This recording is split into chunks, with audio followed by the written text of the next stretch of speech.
When in the current asset list that you see here, current assets, same place we go to import devices, there's a lot you can do as far as the look and feel customization of this table. So if I click on any device, I'm going to see all of its data over here, and I can go in and change, click different things here. This could be very helpful for implementation.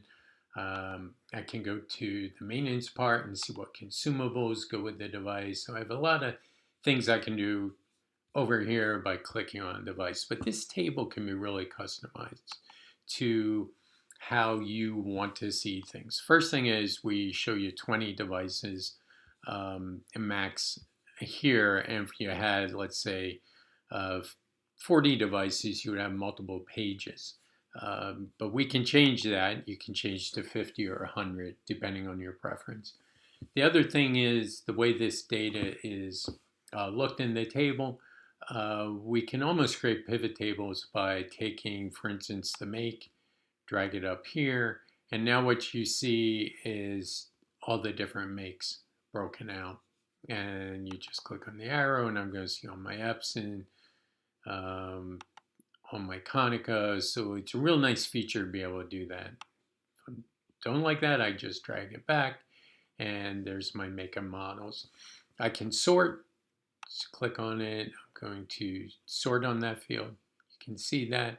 I can also filter. So if I click on this emblem here and say I only want to see, for instance, Konicas, I've now filtered and I only see my Konicas. So very powerful to be able to do that. I can do a multiple selection.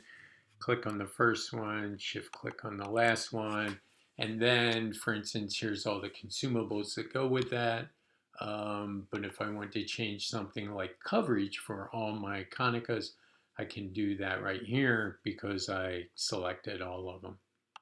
So again, really powerful capability there. And we'll go back and show everything. Now, what could be, so if I don't want to select all those again, I can just unselect them. If I want to unselect all of them, I just click this button to check them all or uncheck them all. Um, so what's nice also, I can do a couple other things. I can copy a device, or I can add accessories that should go with that device, which again is important to get a true cost of that device. I can add the proper accessories. Um, the other thing that's nice is if I don't like, maybe I don't want to see a certain column here, I can remove that. Or if I want to see other columns that aren't displayed here, and you can see I just scrolled to the right, then there's a very easy way to do that. Click on these three dots and you go to column chooser. Column chooser is going to list out all the columns that are not currently shown. So if I want to, let's say I don't want to see class, I drag that down to my column chooser and class goes away. It's now back in this list. You see here it is.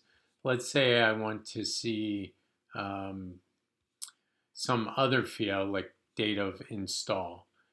You do the opposite. You take that, you drag it over, and you drop it on there. And here are all my date of installs. You can do that really powerful moving it around. I can move my columns if I don't like where they're at. That's all great. Now, when you get this the way you want it, what you can then do is um, I can give it a name and then save that.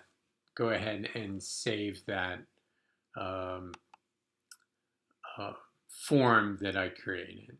So, but also look, I've got a whole bunch of different other views that I can have. They're already standard with it. I can click on floor overview and it's going to show them by floor. I can click on technology, It'll group them by technology, so I have the ability to do that. Um, Again, very powerful to do that. If I just go back to standard, that's the initial one that we showed. I have that as well. Um, but what important to remember that when I went through that, it then reset. So when you do have something how you like, um, let's go back, column chooser, do date of install again, drop that in there. If I then go and to my views here and click on save, I get to give it a name, called install date, and I click OK. So now I have one called install date, which is my view, the way I like it to be. So there it is. If I go back to standard, what you'll see is that install date went away. So you can customize it to the way you want it to look and feel. Um, and then, it's really good to manage it that way.